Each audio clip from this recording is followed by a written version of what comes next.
دین بقدر مشقت ہے اور دنیا بقدر مقدر ہے۔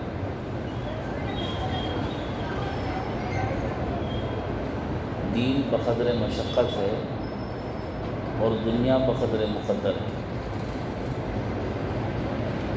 حالانکہ ہم دین کو مقدر پر چھوڑ دیتے ہیں اور دنیا کو مشقت سے حاصل کرتے ہیں اور سمجھتے بھی ہیں کہ مشقت سے حاصل ہوتی ہے۔ اگر دنیا مشقت سے حاصل ہوتی تو مزدوری کرنے والا،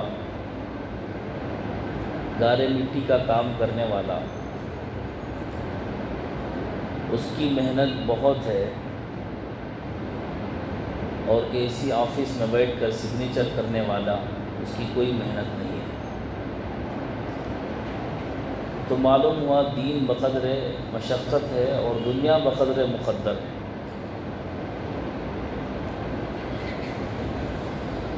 دین میں اگر کوئی پابندی کرتا ہے تو ہم کہتے ہیں دس از ٹو مچ یار۔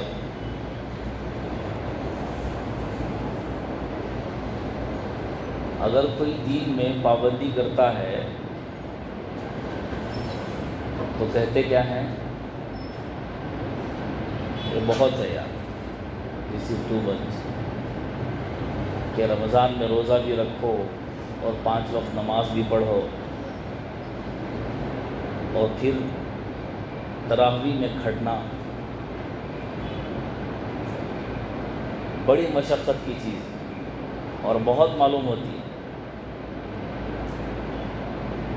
اور افطاری کھولنے کا بھی ٹائم دیا گیا، روزہ افطار کرنے کا بھی ٹائم دیا گیا، تو صرف 5 منٹ یا 10 منٹ۔ اب کھانے کا وقت جب آیا، شوق سے بیٹھا کھانے کے لیے تو اذان ہو گئی، اب چھوڑ کر جاؤ۔ کھانے کے درمیان 5-10 منٹ کا اگر ٹائم بیچ میں وقفہ ہو جائے تو وہ مزہ ختم ہو جاتا ہے، پھر جا کر کھانے میں وہ مزہ۔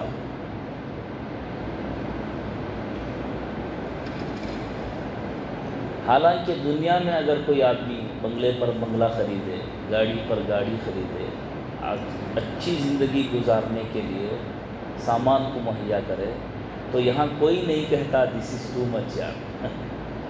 سب کہتے ہیں وی وانٹ مور۔ وہاں کوئی نہیں کہتا بس یار ایک گھر خریدا، ایک گاڑی ضرورت کی، ایک بیوی اور ایک دکان، بس۔ یہاں کوئی نہیں کہتا کہ یہ بس ہے، یہ کافی ہے زندگی گزارنے کے لیے۔ سب کہتے ہیں کہ اور تھوڑا چاہیے، زندگی ہے ہی کمانے کے لیے اور ترقی کرنا چاہیے۔ تو ہم نے دنیا کو مشقت کے ساتھ جوڑ رکھا ہے اور دین کو مقدر میں۔ بھائی مقدر میں رہے گا تو روزہ رکھ لیں گے، چھوڑو۔ اگر مقدر میں ہے تو حج کریں گے، مقدر میں ہے تو نیک کام کریں گے۔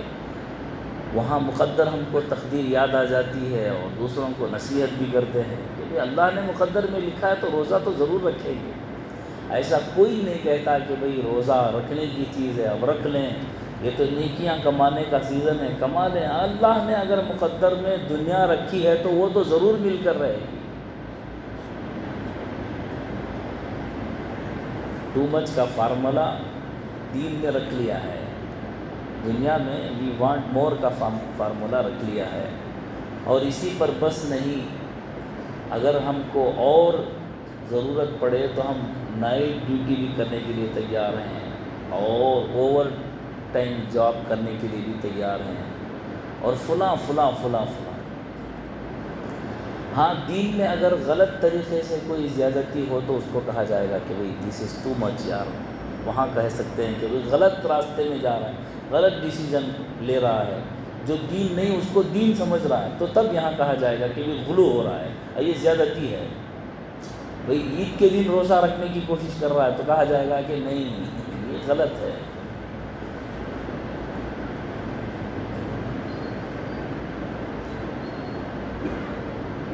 تو اللہ رب العزت نے دین کو مشقت کے ساتھ جوڑ رکھا۔ جس نے جتنا اللہ کے لیے کیا اور کرے گا اور کیا ہے، اس کا اجر، اس کا بدلہ اتنا ہی اللہ نے اس کو دیا ہے اور دے گا اور دیتا رہے گا۔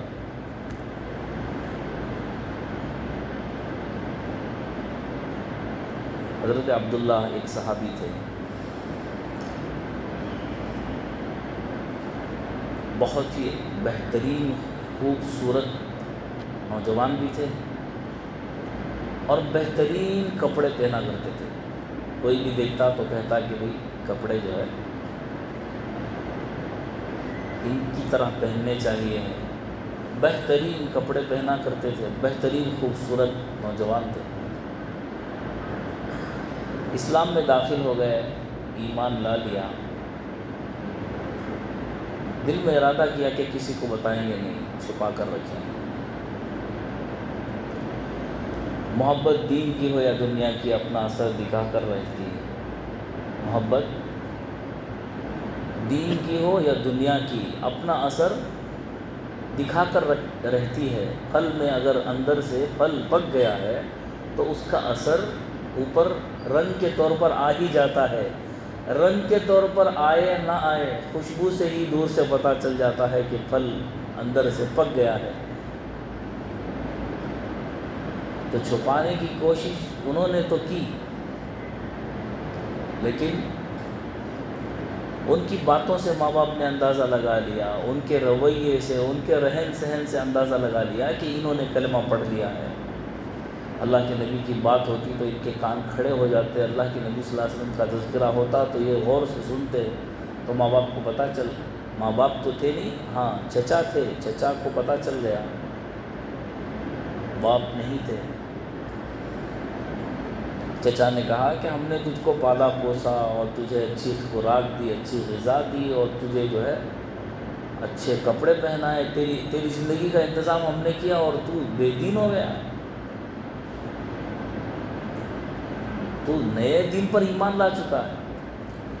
مار پیٹ کی، سمجھایا، بہت کچھ کیا، لیکن ایمان ایک ایسی چیز ہے کہ جب دل میں بس جائے، وہ جیسا بھی ہو، جیسی زندگی بھی گزارنے والا ہو، ایک ایمان والا جب بھی اسے موقع آئے گا وہ یہ کہے گا کہ اللہ کی ذات میرے لیے کافی ہے، اللہ میرے لیے کافی ہے۔ وہ ذرہ ایمان کا اللہ رب العزت اگر اسے چنگاری دے دیں تو اللہ رب العزت کی محبت میں غرق ہو جاتا ہے۔ تو الغرض حضرت عبداللہ رضی اللہ تعالیٰ عنہ نے کہا میں تو ایمان نہیں چھوڑ سکتا، تو چچا نے گھر چھوڑنے کے لیے کہہ دیا، یہاں تک کہ کپڑے جو پہنے تھے اس کپڑوں کو بھی نکال لیا اور بالکل ننگا گھر سے باہر کر دیا۔ ماں نے محبت میں ایک چادر نکالی اور ان کو دے دی، کم سے کم اپنے ستر کو چھپا لے۔ تو حضرت عبداللہ رضی اللہ تعالیٰ عنہ نے اس چادر کو 2 حصے کر لیے، ایک حصہ باندھ لیا اور ایک حصہ اوڑھ لیا۔ آپ کا نام اسی وجہ سے 2 چادر والے صحابی کا لقب پڑ گیا، ذوالبجادین، حضرت عبداللہ ذوالبجادین رضی اللہ تعالیٰ، 2 چادروں والے صحابی۔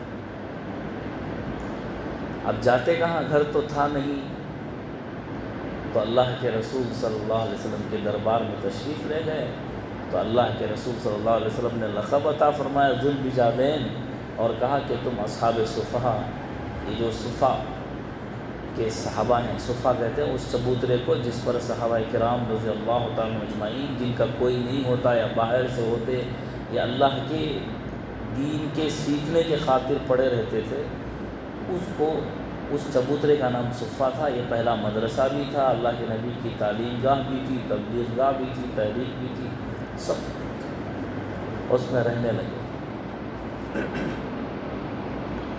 جتنا جو آدمی دین پر اپنی مشقت کو خرچ کرے گا، اللہ کی طرف سے اتنا ہی اجر اور ثواب اور بدلہ ملے گا۔ اللہ بڑے قدردان ہیں۔ کوئی نیکی ہم اللہ کے لے کر جائیں اور اللہ رب العزت اس کو نظر انداز کر دیں، یہ ہو نہیں سکتا۔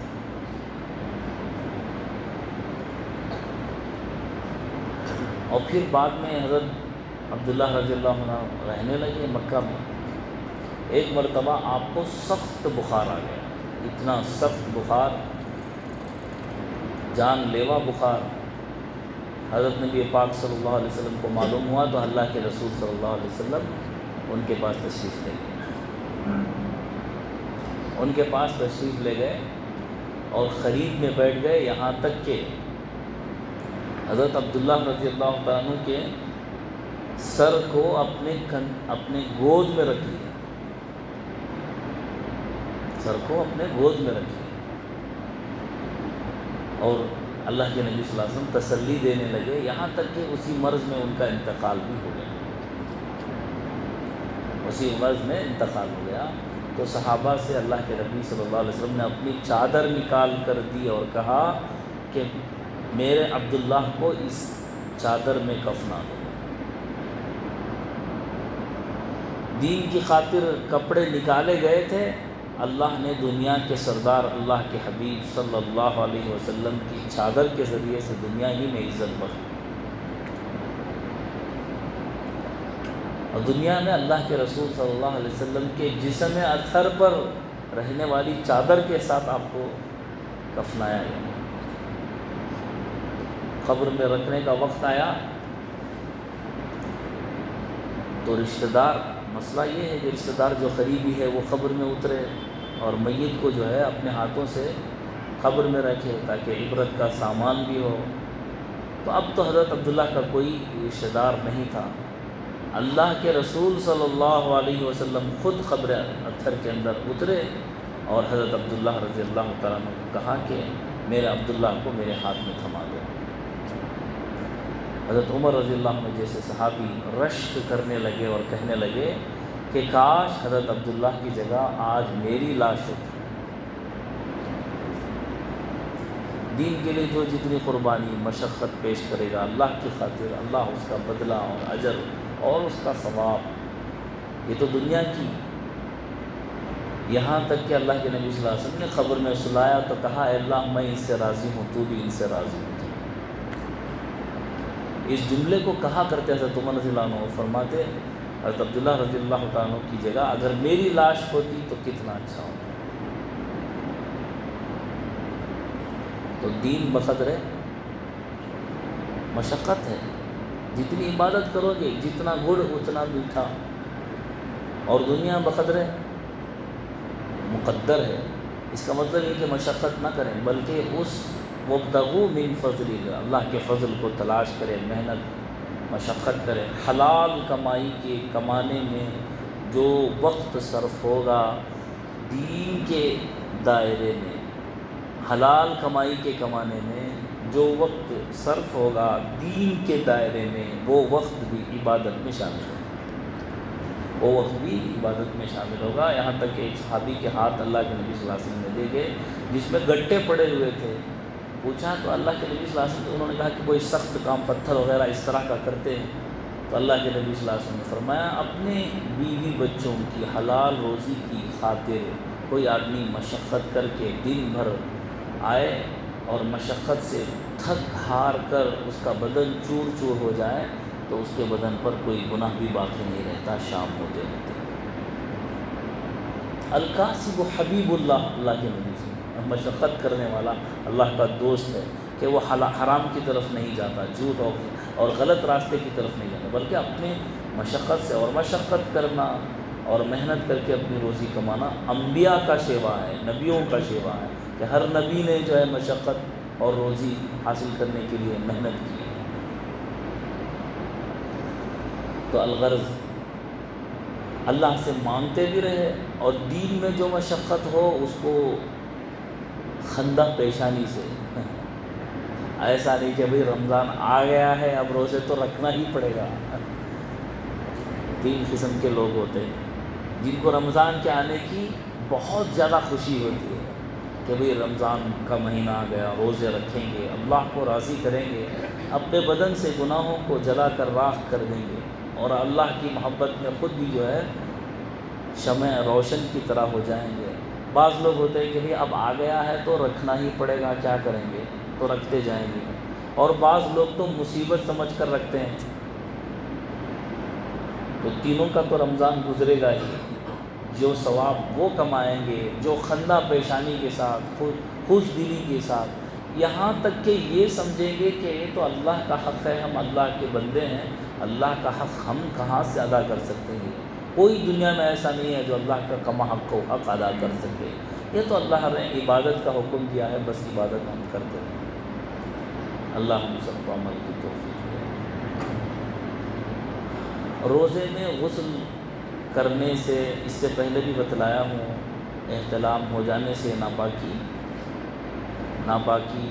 ناپاک ہو جانے سے، تو اس سے روزے پر کوئی ایک آدمی اگر غسل نہ کیا، سوال بھی کسی نے کیا تو فجر ظہر بھی اس نے جو ہے غسل نہیں کیا، یہاں تک کہ اگر سارا دن بھی بغیر غسل کے اگر رہ جائے تو روزہ تو اس کا ہو جائے گا، لیکن غسل کے بغیر نہ رہے، مجبوری اگر ہے تو الگ بات ہے، غسل کے بغیر رہنے کا گناہ الگ اور نمازوں کو چھوڑنے کا گناہ الگ، لیکن روزہ تو ہو جائے۔ لیکن اس سے پہلے ہم بتلا دیا گیا کہ جان بوجھ کر شہوت بیوی سے پوری کرے یا جان بوجھ کر کھانا کھا لے، روزہ توڑ دے، تو اس سے قضا بھی لازم آئے گی اور کفارہ بھی لازم آئے گا۔ یہ دونوں باتیں، قضا اور کفارہ، اس سے بتایا جائے دوسرے مہینے میں روزہ رکھے۔ کفارہ یہ ہے کہ 60 مسکینوں کو 60 روزے رکھے، اگر اس کی طاقت نہیں ہے تو 60 مسکینوں کو کھانا کھلائے۔ اب غلام تو آزاد کرنے کا سوال نہ رہا، تو 60 مسکینوں کو کھانا 2 وقت کا کھلائے گا۔ ایک روزے جان بوجھ کر چھوڑنے کے بدلے میں 60 روزے رکھے گا، یا تو 60 مسکینوں کو 2 وقت کھانا کھلائے گا، یا اتنی مقدار مسکینوں کو جو غریب مستحق ہوگا اسے دے گا، تو تب اس کا کفارہ ادا ہوگا۔ تو اس سلسلے میں اس وضاحت کو یاد رکھیں۔ اللہ عمل کی توفیق عطا فرمائے۔ لک الحمد ولک الشکر، اللہم صل علی محمد وعلی آل سیدنا محمد وبارک وسلم۔ اللہم ارزقنا علم التوحید وعمل الاخلاص وحسن الخاتمہ۔ اللہم انا نسألک رضاک والجنہ ونعوذ بک من سخطک والنار۔ اللہم اشف مرضانا ومرضى المسلمین، اللہم ارحم موتانا وموتى المسلمین۔ سبحان ربک رب العزة عما یصفون، وسلام علی المرسلین والحمد للہ رب العالمین۔